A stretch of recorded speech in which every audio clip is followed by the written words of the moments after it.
it is my esteemed pleasure to introduce someone who is very familiar to all of us, Charlie Homer.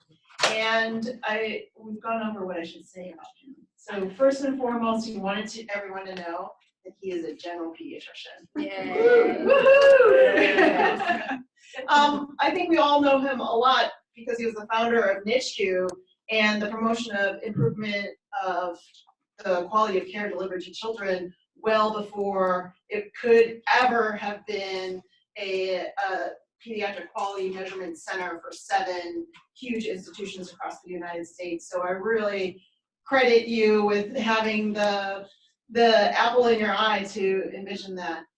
He also spent 2 really important years at ASPE, the Assistant Secretary for Planning and Evaluation.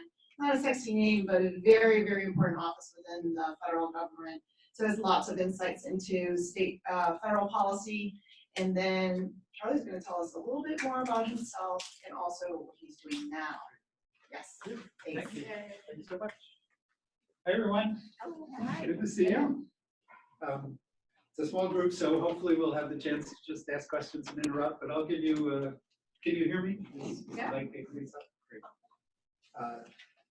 So yeah, you heard a little bit of my background, and I know some of you, like Alan, for some time, a long time.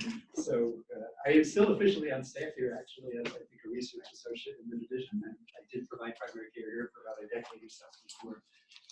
And we started the Health Services Research Fellowship. And my current gig is I am also the Chief Improvement Officer at an organization called NPATH, Economic Recovery Pathway, which is an organization whose mission is to disrupt poverty, and I'll tell you about that in a minute. So I'm going to basically cover, I think, 3 things, 3, at least in my mind, connected things. One, stuff you all know very well, which is that poverty is bad for your health. So I'll just make that point obviously, and I'll be once over lightly on it. And I'll talk a little bit about what NPATH is and what we do, what our model is, and how we think the approach that that organization uses to help people who are in poverty move towards the middle class. And really what I want to emphasize there is the kind of data that we have, the kinds of analyses that we're doing, and seeing whether that's an opportunity for some of you who might want to be interested in research related to this work or quality improvement related to that work. And I'm happy to talk about that. And then I'll wrap up talking a little about some work that I'm doing together with the Mass chapter of the American Academy of Pediatrics and others to try to influence the design of the redesign of the state's Medicaid Accountable Care Organization. So cover 3 light topics in just, however much time I have, and feel free to interrupt or have questions at the end. So you've probably all seen this fairly famous slide from Raj Chetty and his colleagues. It says basically being poor is bad for your health. The line in blue is men, the line in red is women. It simply shows that depending on your income, this influences your longevity. And you can see on average that poor people, wealthy people have about a 14-year longer survival than poor people, which, compare that to most of the diseases we deal with, that would be viewed as a pretty significant disease. So being poor is bad for your health. This is a map RWJ does these. This was Steve Wolf's work looking at subway stops in New York City. That just shows, again, depending on whether you're a mile up and down the various subway stations, again, influences your longevity. It's a little hard to see, but you can see that if you're in the South Bronx, your survival is 10 years less than if you happen to be in the Upper East Side. Poverty is bad for your health, and we in fact have lots of poor kids. You know this. This is just from the OECD that sees, you can see where the arrow is that says the US has a lot more poor kids than most other developed countries. You can see who's to the right of us, places like Chile and Spain and South Africa, Turkey, proportionally. So poverty is bad for you. We have lots of poor kids. Another way of framing it, and this is work that some of you may know, Adnan Venkatramani, who's a terrific internist and economist, has done some really interesting work looking at issues of your expectations of the future, the likelihood that your child will be in better shape than you are in terms of economics and correlating that with other things like where the opioid use epidemic is. And you can see that these maps tend to coincide. The people who have less hope for the future are more likely to be engaged in a variety of activities that lead to shorter, worse health outcomes. This is another study actually that his wife was involved in that also looks at, for example, again, this issue of hope and expectations. You can see that as DACA gets put, this is the positive news. It was obviously a couple of years ago that says if when DACA is put into place, the children of people who are eligible for DACA have lower levels of anxiety. And the converse has since happened as DACA has been challenged. The anxiety rates of children have gone up. So poverty is bad for you. Anxiety and fear of the future is bad for you. These are, again, Chetty's data that have shown over time the likelihood that your children will be better than you economically has declined dramatically in our country over the last 15 years.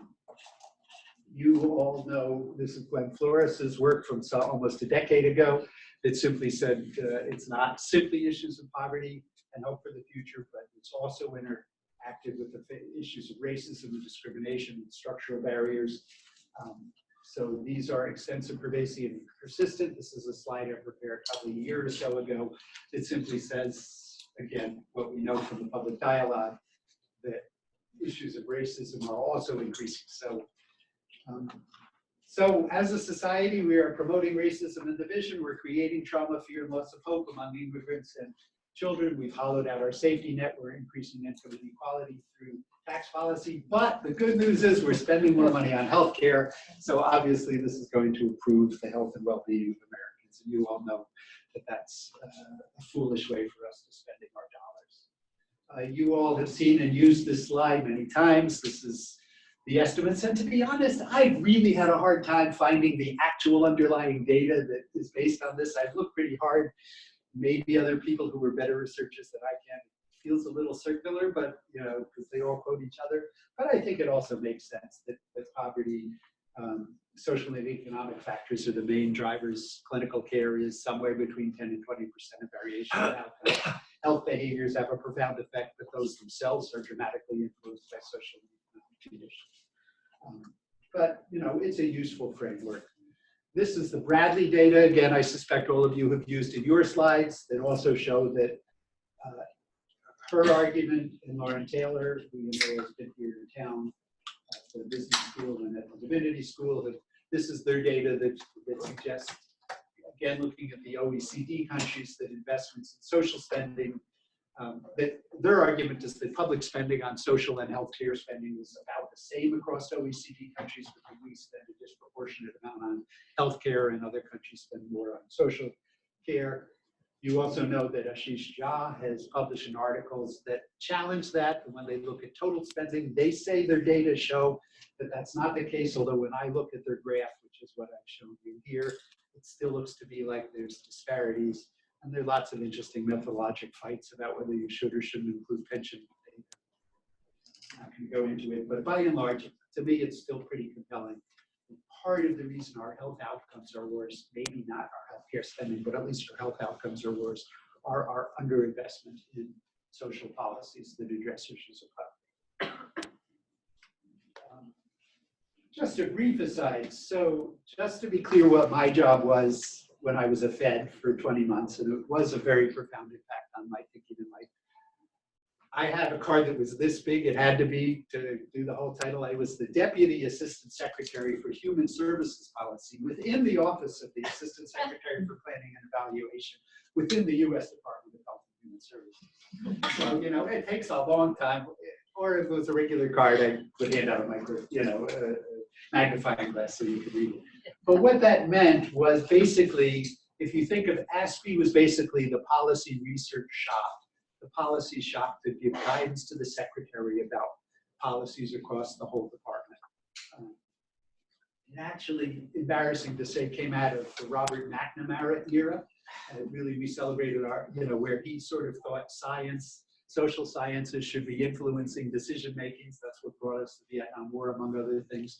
But ASPE is one of the offices that, and other offices across the government that again, try to use social science and economics, other forms of policy analysis to inform policy. So my scope, again, those of you who have gray hair like Alan and me and maybe Sherry, you know, we remember when HHS used to be called the Department of Health, Education, and Welfare.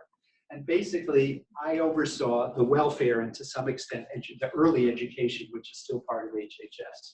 So all policies related to the human services side of HHS's portfolio came through my office. Now, there's a separate agency, which most of you have probably never heard of, called the Administration for Children and Families, which is actually the second biggest agency within HHS below CMS, but nobody's ever heard of it. It administers things like the TANF program, Transitional Assistance for Needy Families. It administers Head Start and Child Care Block Grant. It administers a non-controversial area like the Office of Refugee Resettlement.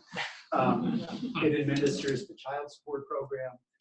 It administers Transitional Housing for Homeless Youth Program. So really, it administers child welfare. It has the Children's Bureau, so all federal funding for child welfare programs are there. So a huge agency that nobody's ever heard of. The agency does the operations. They run those programs. But their regulations and their policies and their budget all has to come through ASPE in order to get to the Secretary's office, in order to get approved in the budget or for regulations to go through. So I had a lot of insight into things that I knew nothing about or very little about before I got there, other than that I'm, you know, good caring pediatrician who cares about poor people and good outcomes. So one myth just to dispel is one myth that's out there is that LBJ, you know, launched the war on poverty and we lost. You know, poverty won, we lost. And first of all, we fought this battle with, you know, both our legs and one hand tied behind our back. So the poverty programs were largely gutted, you know, both when they got rid of welfare as we know it, but when they dismantled the Office of Economic Opportunity and other things. But let nobody tell you that the current welfare programs, the current programs that do provide funding for poor people don't make a difference. They do make a difference. So we issued a report on the 50-year trends and what the impact of the safety net is. And for example, this graph shows that in the absence of, for example, of our collective transfers that happen as a result of public anti-poverty programs, the proportion of children who would be in poverty would be 30%. Now it's embarrassing that it's around 19%, but it would be a whole lot bigger if we didn't have these programs. And those of you who are excited about researching things, you'll learn that there are whole different ways of calculating poverty, and we can talk about that afterwards, but because I can now tell you all about the supplemental poverty measure and the federal poverty level, which one includes it doesn't cash transfers. And different programs are important. So for example, earned income tax credit, child tax credit are by far the most important anti-poverty programs. And SNAP is the second most important anti-poverty programs for kids. SSI is also important. Housing is important. So the graph, this graph says at a population level, what has the most impact on lifting people out of poverty? And again, that's arbitrary. That just says there's a threshold and we are bringing their income above. So these are really important, so don't let people threaten them. These are, if you happen to have the good fortune of getting a housing voucher, for example, it makes a huge difference in your life. The problem is housing vouchers are extremely limited. Only a quarter of the people who meet criteria for housing vouchers actually get them because it's just a fixed amount of money. So don't let them say it doesn't matter, because it really does matter. It's just it doesn't have enough money. Okay. So that's, you knew all that stuff, but it's sort of preface for what I'm doing at MPATH. So MPATH is a nonprofit organization. It does programs, research, and advocacy. Its mission is to disrupt poverty and to provide tools for people around the country and around the world who are interested in doing so. I'll tell you, it's a complicated organization to understand. So I'm going to do a little bit of description of what it is. Those of you who've been around, it was actually the merger of two other organizations, the Crittenden Women's Home and the Women's Educational Trust merged about 10 years ago. And then about 3 or 4 years ago, they rebranded as MPATH. It does two different things. One thing is it actually is one of the largest providers of family homelessness services in the Boston area. So we actually operate a series of shelters. One's in Brighton, one's in Dorchester, has some scattered site shelters, has stabilization services.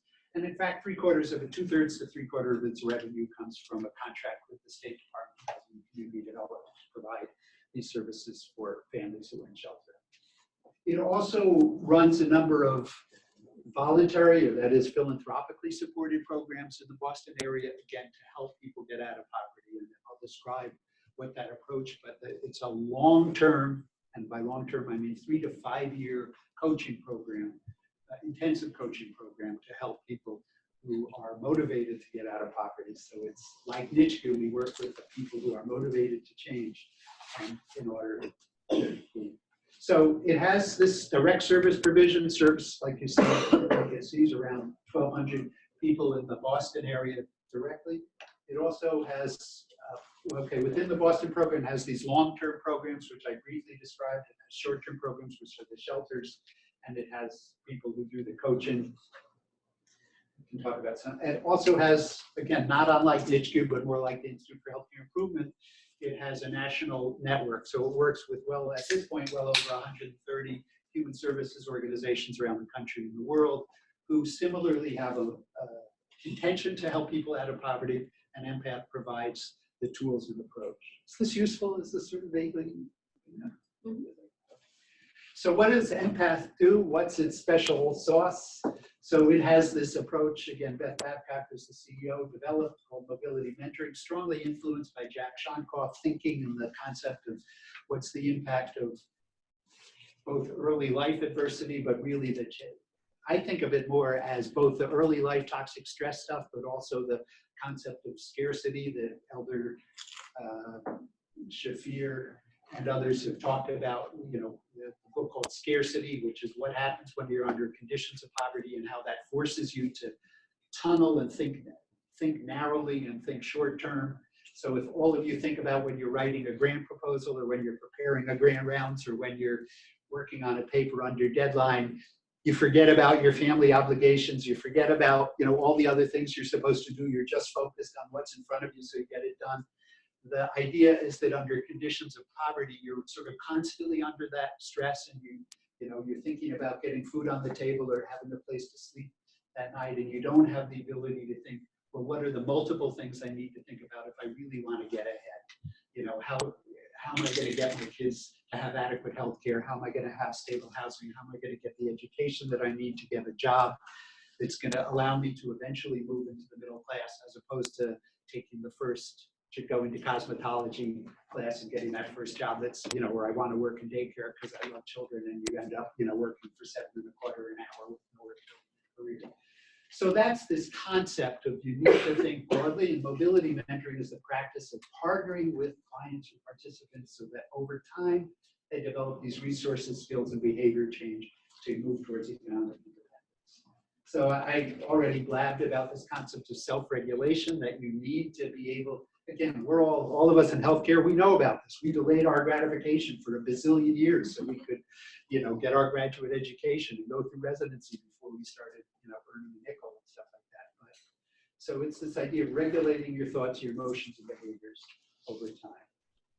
And if you're poor, and especially in the current context where, again, you've got a hollowing out of the middle class and there aren't jobs, it's very hard to find a job that's going to get you a living wage. You need to care for your family, manage your money, go to school, work full time.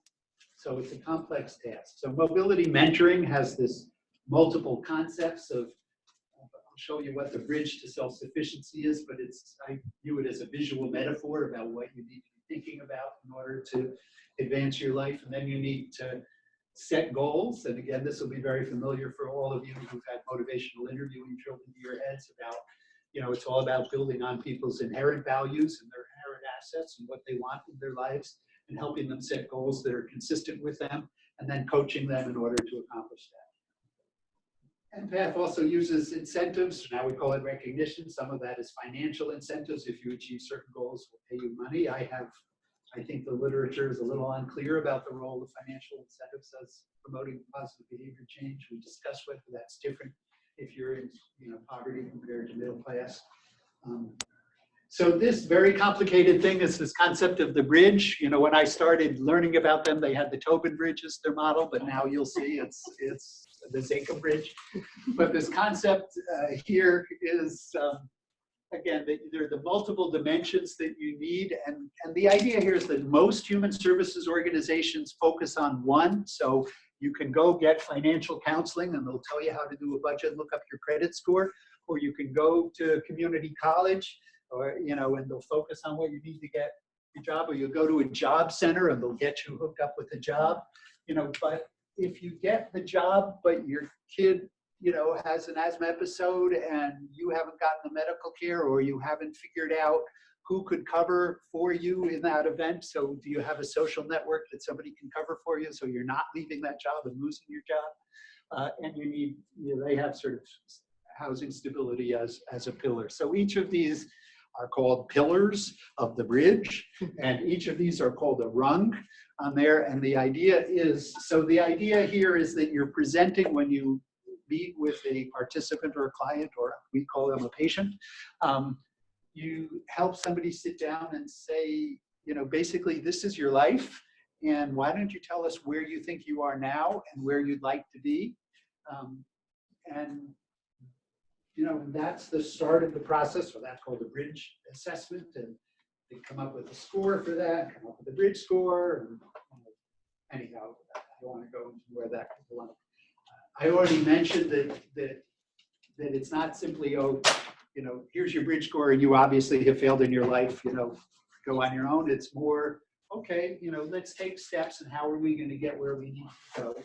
And it's through long-term coaching. And again, this is familiar to all of us who work on tobacco cessation or on obesity, related work. So again, this concept of universal positive regard, not being judgmental.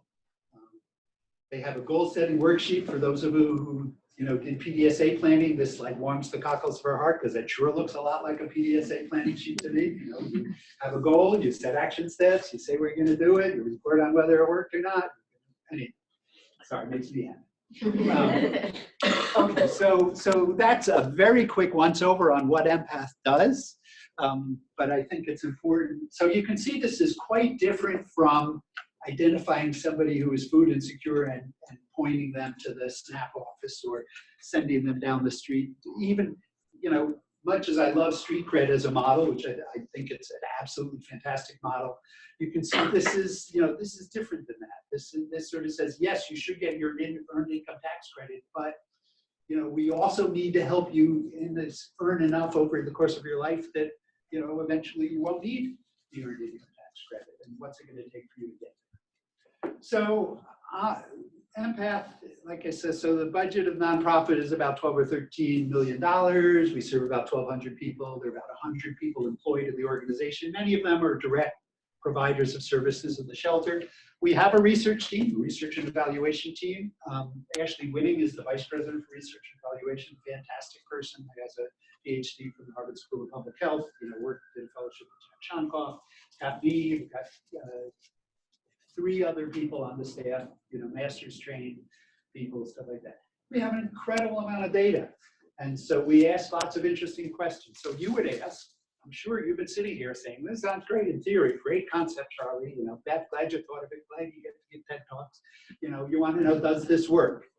And then, that would, for me, that then also ask the question, again, earlier in my career, people would say, well, does managed care work? It's like, well, A, compared to what, and what dimension, and for whom, and what elements of the model work, and what dosage works, and does it matter whether you're doing this work in a Head Start for parents of kids in a Head Start program or in a homeless shelter?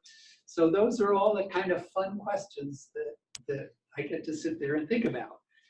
And the other thing I also get to sit there and think about is, we've got this concept of how mobility mentoring works, but it's sort of the same thing as, you're supposed to immunize everybody, and you're supposed to, kids are all supposed to be on anti-inflammatories, but, did you actually ask all the right questions to assess their, activity of their asthma, and are people actually doing what they're supposed to do? So again, really doing QI to see, well, are people doing the assessments when they come into shelter, and are they setting goals, and what are they setting goals in, and stuff like that. So a lot of what we're doing is just developing quarterly reports and meeting with the staff and saying, this is what the data say. What do you think? You know, very much like QI. But so what do we measure? We measure demographics. So, you know, we know everybody we serve is poor, but, you know, there are different levels of poverty. We find out their income. We actually know, it doesn't say on here, but we know their immigration status. You know, we know a variety of detailed demographics. We track a lot of the key processes, the goals that are set, whether goals are achieved, how long it takes. If you think of that complex bridge, we score it on a 100-point scale. Do I feel confident that the psychometrics of that scale are great? No, because, you know, they're sort of, I think it's a lot harder to go up some of those scales than it is other ones, but we track income, total earned income, benefits total, employment status, education. I got there and they weren't tracking health status. Now we track, you know, national health interview, you know, excellent to poor. We use the Gallup well-being questions. We now have a self-efficacy scale. So we have a lot of information that we can get.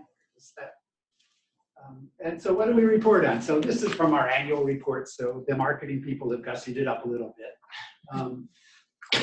But, you know, we have some promising kinds of data from this that say, in fact, people, you know, their wages, this is of participants who are active in all of our programs in this past year with income information when they got there and when they left. You know, or most recently, their average annual income went up significantly. You know, the proportion that were employed at exit. Our flagship program, that's this Career Family Opportunity Program. It happens to be physically based in the housing projects in Southwest. And this is the program that's a 5-year program. Now, you can also, I know how many patients, you know, we see here on a regular basis. This program's been in operation for 10 years. We've served maybe 75 people, you know, because it's an intensive program. Each mentor works with, you know, maybe 15 families. So, you know, there are issues of scalability. That's why it's important to sort of train every human service. But again, you know, 67% were employed at entrance. This was, you had to have some gumption to get in. 98% at exit. Their income over the course of those 3 to 5 years did triple, you know, so that's pretty significant. Well, that's pretty impressive. Is it significant? Well, you know, you could then ask me, compared to what? You know, these are motivated people. How would they have done if they weren't in our program? It's a good question. We're trying to answer that. Anyhow, but these are other, we can go over other ones. You know, people developed a budget, who started savings, opened a bank account, you know. So we are tracking, you know, so it's a data-rich organization. We are tracking these kinds of information. So when health systems say most community-based organizations don't have data systems, you know, carry a lot.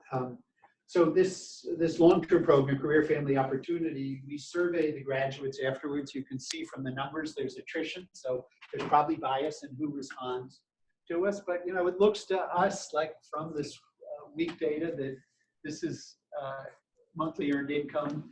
These are people after they leave our program. I was very interested in seeing, do they sustain their gains? And, you know, it looks like 3 or 4 years, at least the few people that are still responding, sustain their gains. And these are confidence bars around them. So I'm trying to buff up the quality. So this is descriptive data. Now I'm trying to get a little more analytic in our work. So for example, we think setting goals is important. We think meeting with the clients is important. We think spending longer time is probably important, because that's all sort of proxies for, are we engaged? So we recently, like last week, looked at both our short-term and long-term, but I'll just give you the outcome for our long-term programs, the Career Family Opportunity, and another one for people that were in public housing. If they worked with us for more than 6 months, we had their assessments and we controlled for all kinds of fun things to see whether, for example, goal setting matters or not. And as any good researcher did, we thought it was more important to graph the data before we did our regressions. So I know that's what people taught. So this simply looked, you know, this is changes in income from entrance to exit on one axis and the number of goals that were set per month. And it looks like, you know, at least according to this analysis, looks like there was a positive slope there. We looked at number of meetings. That doesn't exactly look like a positive slope. So more meetings doesn't look like it's a good thing. you know, then the length of meetings, well, maybe longer meetings are good. You know, I mean, these are all complex, and you would make the same arguments here that you would make, you make the same arguments there that you would make there. Well, longer meetings means the person is having, or meet with people more often because they're in crisis. So obviously, you know, it's like my patients are sicker. You know, it's the same argument, and there's legitimacy to that. And I haven't figured out how to, you know, control for severity of illness yet in our program. But these are the kind of things. And we've done a regression model, and it looks like, you know, in this quite relatively small sample, quite small sample actually, you know, number of goals seems to matter, and number of meetings seems to go the wrong way. So that to me probably does reflect this issue of complexity, and being, you know, every day you're enrolled in the program, your income goes up $2, you know, per month, things like that, over the duration of the program. So we are actually looking at the data. Now you're pediatricians, we're pediatricians. So do we ever look at kid outcomes? So this is another interesting study. So Empath has convinced the Department of Children, Youth, and Families in Washington State to implement mobility mentoring for the parents of all the children who are in their state pre-K program. So they have a state income qualified pre-K program, so everyone is poor. And they measure the impact on the kids. They used a measure I never heard of called the TS Gold measure. It's not blinded, the teachers know what's in it. So, you know, this is not, you know, a blind randomized controlled trial, but we were very interested. They had, you know, they offered it. Some programs offered it, some didn't. I don't know whether they were selective as to which programs offered it or not. The teachers chose who to get the program, not, so I think there's selection bias there. So anyhow, but we looked at it. So this is the kind of fun that I've been having there, is, you know, we actually, so within the sites, the parents who got, the kids of parents who got mobility mentoring showed significant developmental gains compared to the kids of parents within the sites that didn't. But if you do a sort of intent to treat analysis and simply compare all the kids in sites that got the intervention to all the kids that didn't get the intervention, we didn't see any difference.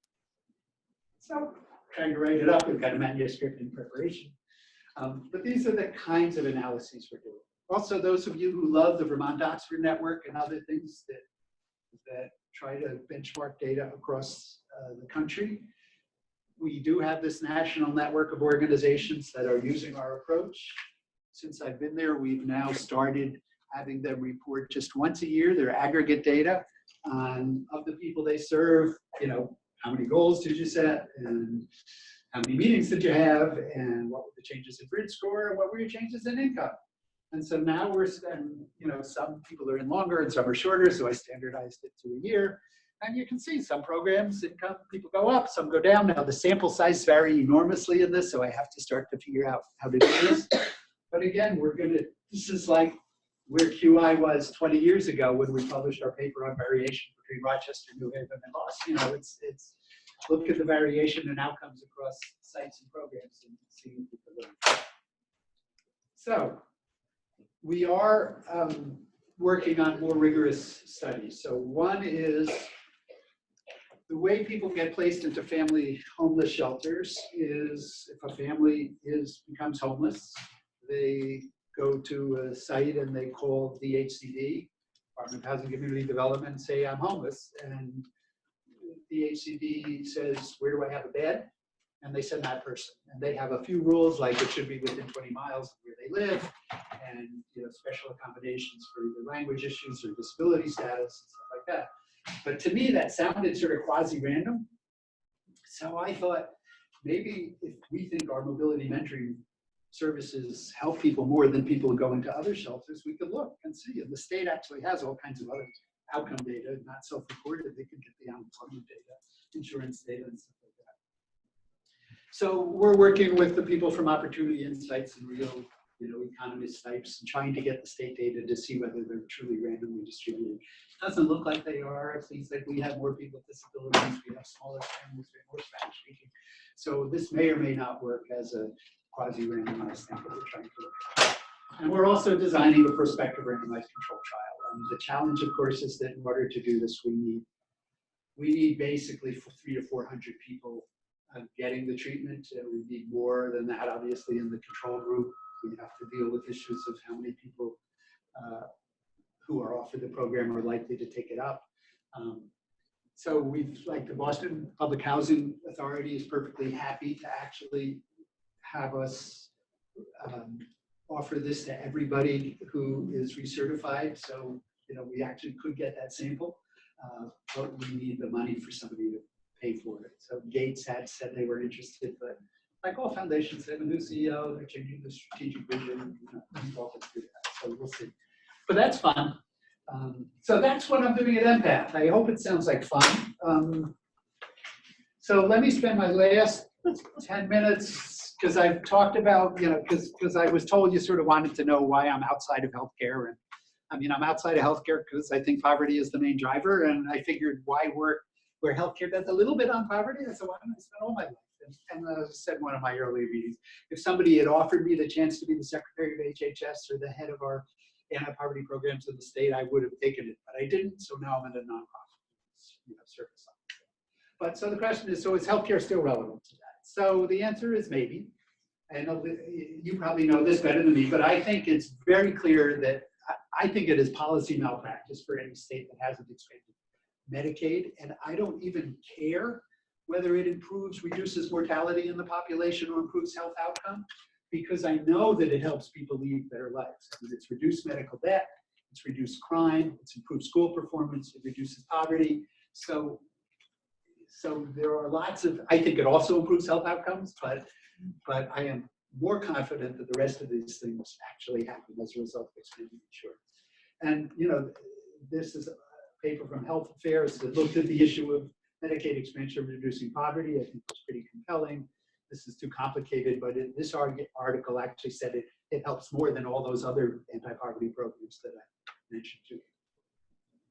There are also interesting studies that I was not aware of that said when we expanded Medicaid and CHIP, way before the ACA, that those also resulted in other kinds of improvements in child well-being, increase in high school graduation, increase in bachelor's degrees, attainment for the kids. It had the effect of reducing disparities, improving equity, and these differences were as big as improvements in Head Start. So again, do I think that's a direct healthcare? I'm not sure whether it's healthcare for the kids, that they're getting better medical services, whether it's lessening the economic burden on families. But I think, so these are economics analysis. So that's one whole set of things. So I do think it's important. I think healthcare coverage is clearly important financially for a whole bunch of reasons.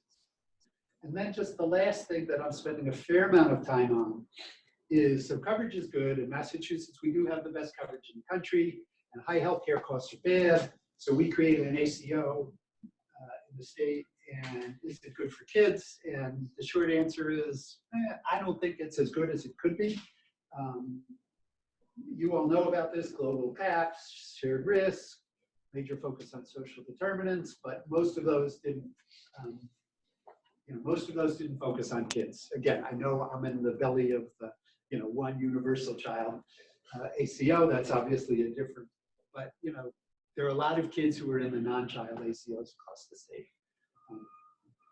So, what kids need, this, I don't have to go over it. They need communities of opportunity, environments, they need material needs, need good relationships, they need health. We need a better system at a practice level, community-based care that has behavioral health integration, better chronic disease management. We need better home visiting services. We need better connections. We need better means to address social conditions that are divorced from short-term healthcare savings. And obviously, so I'm going to go through some of that. So what are we doing? So basically, the Mass chapter of the AAP brought together pediatric leaders from all 17 of the ACOs in the state. We started talking to Dan Tsai, shortly after the Medicaid ACO waiver went into place. First meeting with him was about measures, and he said, measures, I'm not going to change the measures, but come back with something really creative about what we can do to improve child outcomes. So we thought, great, he's really open to it. And then we couldn't get our phone calls returned for like forever. Finally, we called we met with people in the legislature, and, the Leo's office called over to him, and suddenly our phone started getting answered. And at this point, we actually have a serious commitment from the state for the next waiver. So each waiver the state gets is about 5 years. So they're now, even though we've just, you're just 2 years or so into the Medicaid ACO waiver, they're starting to redesign the next one. And we have a serious task force working on what that next waiver is going to look like. And it's not just pediatricians, but we also have brought educators involved. We have community health workers involved. We have people from community-based organizations working with us, and parents on the team. We're focusing on behavioral health integration, social determinants, interfacing with school, medical complexity, and the drivers for this are what the incentives are going to be in the measures.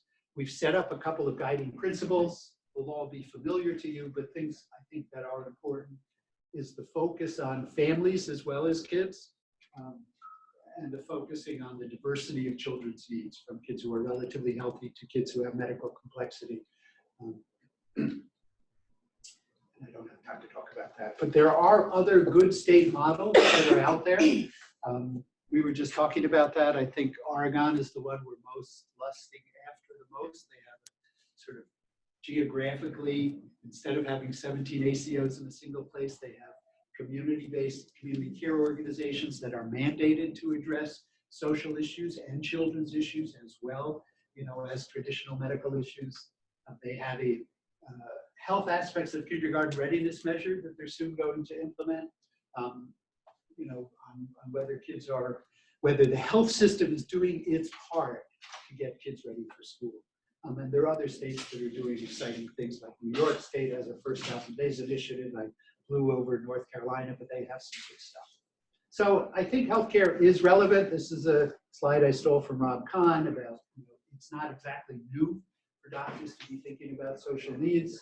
And I'm going to stop there and see if I left you enough time for a few questions and comments. And I've really been enjoying my conversations this morning and hope to continue those this evening. So thank you.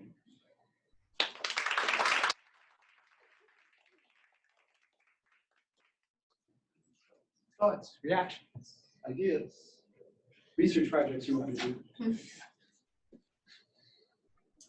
Please. Thank you again. That was really great. I'm curious about. You guys know each other? Oh, Yes, yes, yeah. Okay.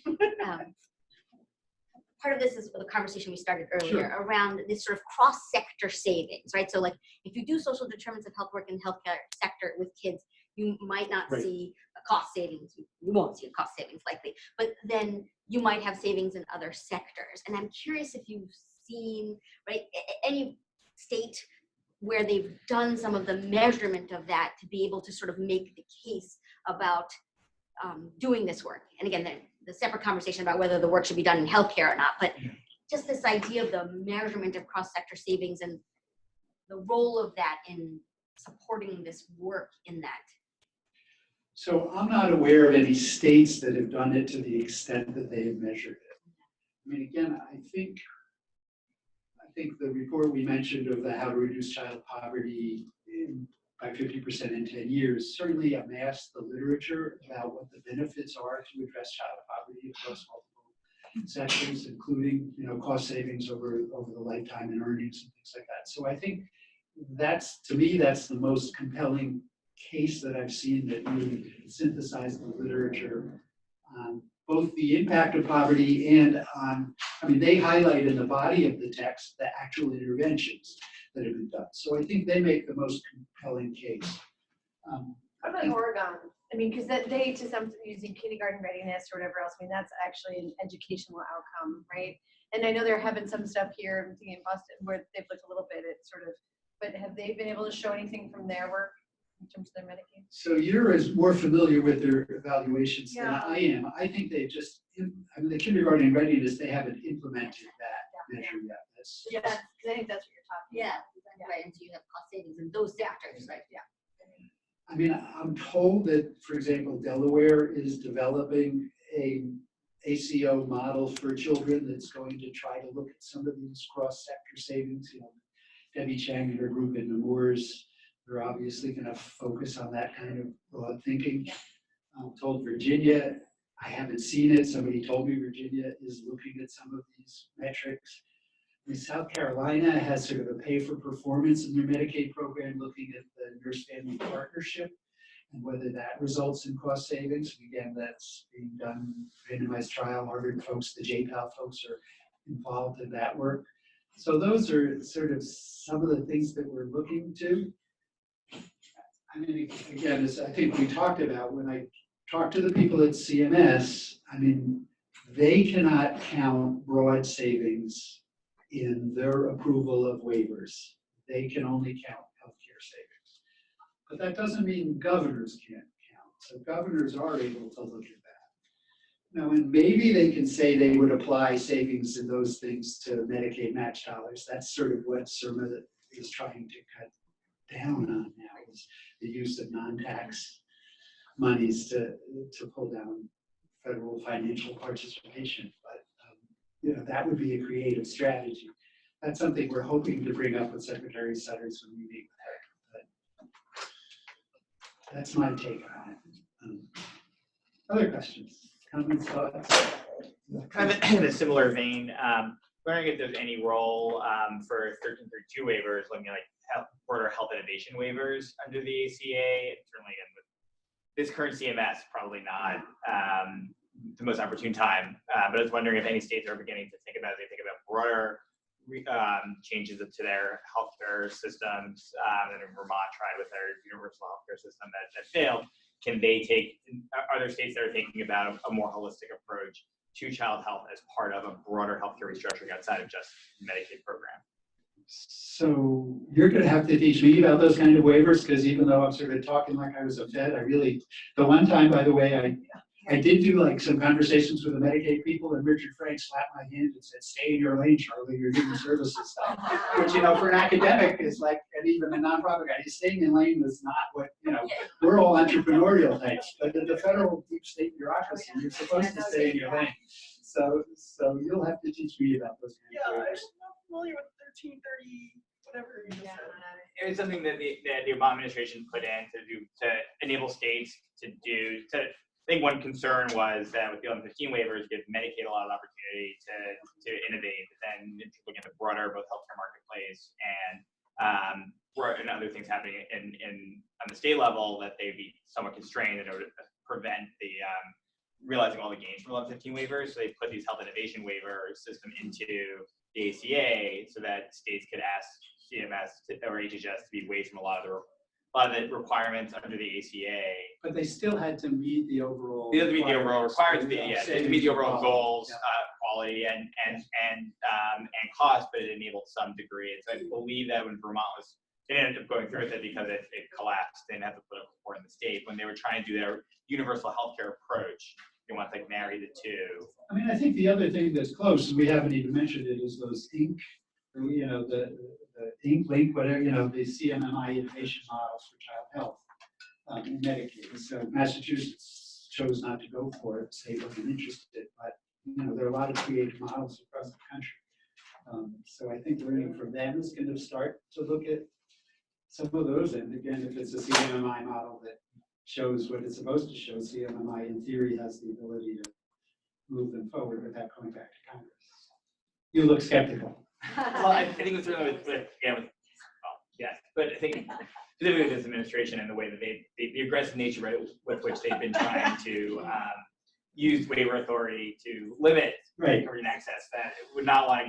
You know, No, I but think the results of that won't be at least till after the next election. Now, whether that's the next administration is a matter we should all be working very hard. Right, and luckily it looks like a court today blocked the I saw a hand go up in the. Thank you. This is great work.